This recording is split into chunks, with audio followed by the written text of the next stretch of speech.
राधे कृष्ण दोस्तों। मित्रों, जब भजन के मार्ग में खान पान व्यवहार आसपास का वातावरण इसका प्रभाव पड़ता है तो वातावरण भी बिगड़ता चला जाता है। और आसपास अपने समीप ही मोबाइल हो तो पूरा वातावरण बिगाड़ने के लिए मोबाइल ही काफी होता है, जो अंदर की वृत्तियों को बिगाड़ देता है। परंतु जो आज के जमाने में कोई साधना कर रहा है वह बहुत बड़ी बात होती है मित्रों। कोई मोबाइल वाला साधना कर रहा है, बहुत बड़ी बात है ये। इसलिए बहुत अच्छा होता है जब कोई शास्त्रीय पद्धति से चलता हुआ परमार्थ में लगता है। अब मोबाइल है, वो इतना डुला रहा है हमें, किसी से बोला कि तुरंत देखो तो सारे काम छोड़ हम वही देखने चले जाते हैं। अब जहां हम अंतर्मुख होने के लिए साधक बने हैं भगवत मार्ग के, कि सब कुछ छूट जाए, शांत एकांत, जहां मन लगा रहे वहां ही लगा रहे, और वो एक मिनट अंतर्मुख नहीं होने देता है। इसका मैसेज है क्या है नहीं, तुरंत देखते हैं हम साधना के वक्त भी देखते हैं मित्रों मोबाइल। अब यह कैसा भजन हुआ भला कि 2 मिनट नाम जप और 2 घंटे मोबाइल में मग्न। क्योंकि भजन तो अंतर्मुख है, भजन का मतलब तो अंतर्मुखता है। इसलिए साधना का जो स्वरूप है वो मोबाइल चौपट कर रहा है। जो चाहो आप मोबाइल में देख सकते हो। इसलिए भगवान कह रहे हैं, स्वजन बांधो से दुराद पास, स्वजनान सूक्ष्मर्थ, कोटिम सर्वेशु साधन, वरेश चिरंब निराशा। भगवान कह रहे हैं, मेरे लिए स्वजन बांधवा, अर्थात मेरे लिए जो व्यक्ति अपने सगे संबंधियों को त्यागता है और मुझे भजता है तो उन्हीं की मैं साधना सदवाता हूँ। अब मोबाइल जब चाहो जिसे चाहो बात कर लो, सब कुछ आपको मोबाइल में मिलेगा। आप एकांत बंद कमरे में चित्तवृत्ति भगवान में लगाओ या फिर चित्तवृत्ति भोगों में लगाओ, तो प्रभु में लगने के लिए तो मन कहेगा ही नहीं। मन तो एकाई कहेगा ना, मोबाइल लगाओ, या तो गेम खेलो, या तो सीरियल देख लो, या इधर उधर गंदी बातें देखो। चौपट हो गया सारा भजन, चौपट हो गई सारी साधना। अब देखो मित्रों, शुद्ध दूध, शुद्ध भोजन, शुद्ध वस्तुएं मिलना बड़ी समस्या आ गई है इस कलयुग में। शुद्ध भोजन मिलना तो समस्या हो गई है।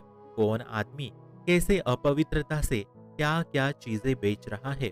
अगर साधक इस कलयुग में जीवित है तो वो केवल अपने साधना के बलबूते। इसलिए हमें इन सारी चीजों को अब दूर हटकर साधना में ही मन लगाना है। परंतु साधक के लिए भारी समस्या मोबाइल ही होती है साधना के लिए, जिसको लोग समझ नहीं पा रहे हैं। क्योंकि जिस सूक्ष्मता की हम बात कर रहे हैं कि जहां संकल्प ही नहीं उदय हो रहा है तो वहां अंतर्मुखता की क्या बात रहती है मित्रों। साधना क्या समझी जा रही है आजकल, साधना का मतलब क्या है आजकल, कि बाहर के भूलने के लिए तो हम कोशिश कर रहे हैं ना। तो अब समय बहुत कम हो गया है मित्रों भजन का। जो लोग चल रहे हैं बहुत सावधानी से चल रहे हैं, आहार शुद्ध रखकर, व्यवहार शुद्ध रखकर, आचरण विचार शुद्ध रखकर और खूब चिंतन करते हुए, तो उन्हीं की भगवत प्राप्ति होती है।